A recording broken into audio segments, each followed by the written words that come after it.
सूरजकांत गिरी जी, ये उनका घर है जिनका मर्डर हो चुका है, जो उनका खुद ससुर उनका मर्डर किए हुए हैं और उनके घर पे हम मौजूद हैं अभी। ये उनका घर है, थोड़ा घर दिखाइएगा। ये उनका घर है और बाकी जो जिस गाड़ी से वो जा रहे थे उस दिन, उस रास्ते से वो गाड़ी भी यहाँ पर मौजूद है। ये गाड़ी दिखा रहे हैं, ये वही गाड़ी है जिस गाड़ी से वो जा रहे थे। और रास्ते में पूरा फील्डिंग जमा कर बैठे हुए, घात लगा कर बैठे हुए थे जो उनके ससुर थे, जो शादी किए हुए थे जिस लड़की से, उसके पिताजी और उसके भाई लोग वो रास्ते में फील्डिंग से जाकर बैठे हुए थे और रोक कर उनको उतार कर वहाँ पर गोली मारा गया। और उनके घर पे हम मौजूद है। ये वो गाड़ी है जिस गाड़ी से वो जा रहे थे, सूरजकांत गिरी जी, उनका मर्डर हो चुका है। और बाकी जो बयान है, कैसे क्या हुआ था, अभी क्या प्रोसेस चल रहा है, कहाँ तक ये केस गया है, वो चीज़ हम लोग बताएंगे पूछ कर। और ये कुछ मीडिया भाई लोग हैं, पूरा यहाँ पे अभी पूरा बिहार नहीं पूरा देश में ये एक मुद्दा बना हुआ है। तो अभी भैया आपका क्या नाम है आपका? रविकांत गिरी। अभी आपका वो भाई थे? जी भाई थे, और उस दिन साथ में गाड़ी में मौजूद थे। यही गाड़ी से जा रहे थे आप लोग? इसी लाल रंग की गाड़ी से हम 4 लोग थे। जी जी। 2 बड़े भाई आगे थे हम लोग जी। और पीछे छोटा भाई सूरज पीछे था और गांव का एक लड़का था। तो सर वो गाड़ी जो आप चला रहे थे, गाड़ी में हम दोनों भाई आगे थे, हम ही लोग चला रहे थे।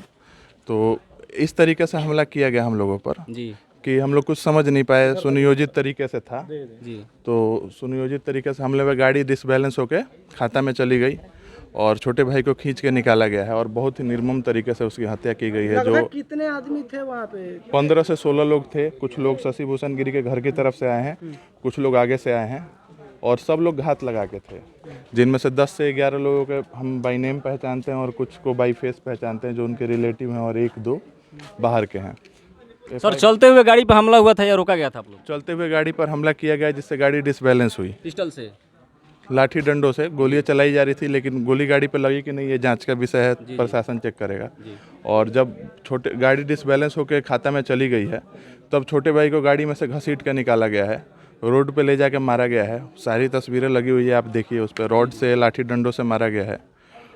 और उसके बाद क्या किया गया है, भाई को मार के उसके छाती पर बैठ के उसको गोली मारी गई है। धर्मवीर गिरी ने गोली मारा और शशि भूषण गिरी जो लड़की के बड़े पापा हैं, जो मास्टरमाइंड है, वो चिल्ला के कह रहे थे सटा के मार गोली वरना मरेगा नहीं।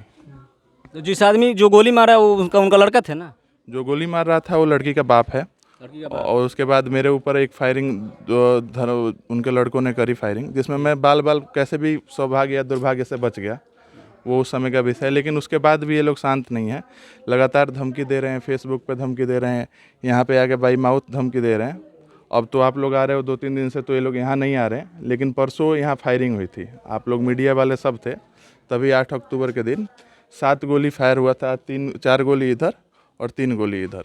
सारे मीडिया वालों ने नोटिस किया। प्रशासन अभी तक क्या कुछ किया है? कुछ भी नहीं किया है। 2 महिलाएं पकड़ी गई थी, लड़की की माँ और बड़ी माँ, और एक लड़की का दादा, बस। उसके बाद से, वो पहले दिन की ही घटना है जो पकड़ी गई हैं, उसके बाद से प्रशासन कुछ भी नहीं कर रहा है हमारे नज़र में। बाकी प्रशासन जाने उनकी क्या मजबूरी है, लेकिन हमें कोई भी हलचल नज़र नहीं आ रही है।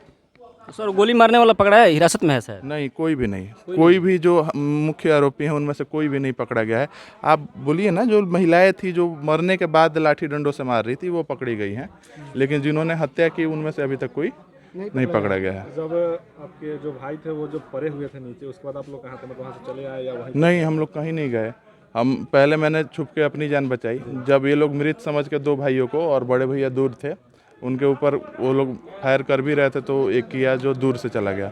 प्रशासन आया तो हम प्रशासन के साथ ही अपने भाई को लेकर गए। वहाँ गए तो आपके भाई जीवित थे या मर चुके? मेरे ख्याल से भाई में कोई जान थी नहीं। प्रशासन ने अपना पिंड छुड़ाने के लिए हम लोगों से कहा कि आपके भाई जीवित हैं, इनको हॉस्पिटल ले जाइए। हॉस्पिटल ले गए? हाँ, ले गए, लेकिन कुछ भी नहीं था। यहाँ एकमा भी मृत घोषित किया गया और छपरा में भी मृत घोषित कर दिया था। भाई के सर के पीछे कुछ था ही नहीं, तो जिंदा कहाँ से रहा? गोली सर में ही मारा गया? यहाँ मारा गया था गोली, और शायद पीछे से निकला था, उसके बाद भी सर पे लगातार लोहे के डंडों से मार गया। था कि बदला का जो निशानी था वही तो कहीं नहीं लिया गया? जी बिल्कुल बदला लिया गया था, क्योंकि 3 अक्टूबर 2022 को भाई और अंजलि भागे थे घर से, और 2 अक्टूबर 2023 को उसकी हत्या करी गई है। एक्सेप्ट किया गया था कि नहीं आप लोगों की तरफ से? शुरू में हमने समझाने की कोशिश की, लड़का लड़की बालिग हैं तो हम ज़बरदस्ती नहीं कर सकते हैं। 6 महीने बाद जब अंजलि प्रेग्नेंट हो गई थी तो उसका ध्यान रखने के लिए हमने उन लोगों को एक्सेप्ट कर लिया था। अच्छा, गांव में कुछ मसला भी सॉल्व किया गया है बैठ उठ के कि ऐसे? हमने बहुत कोशिश करी लड़की के बाप से मिलने की, कभी सिवान में मिले, कभी बाहर मिले, फ़ोन पे भी बहुत सारी बातें हुई। इस बात से क्या लग रहा था, मतलब क्रोध है या कुछ? क्रोध तो था क्योंकि 6 बार लगातार हम लोगों पे जान से मारने के लिए हमला हुआ था, ये 6ठी बार था। इस घर के ऊपर आप देखिए सीसीटीवी कैमरे लगे हुए हैं जो 3 बार तोड़े जा चुके हैं हमलों में। उस समय सर लड़की के बाप से आप बात किए थे?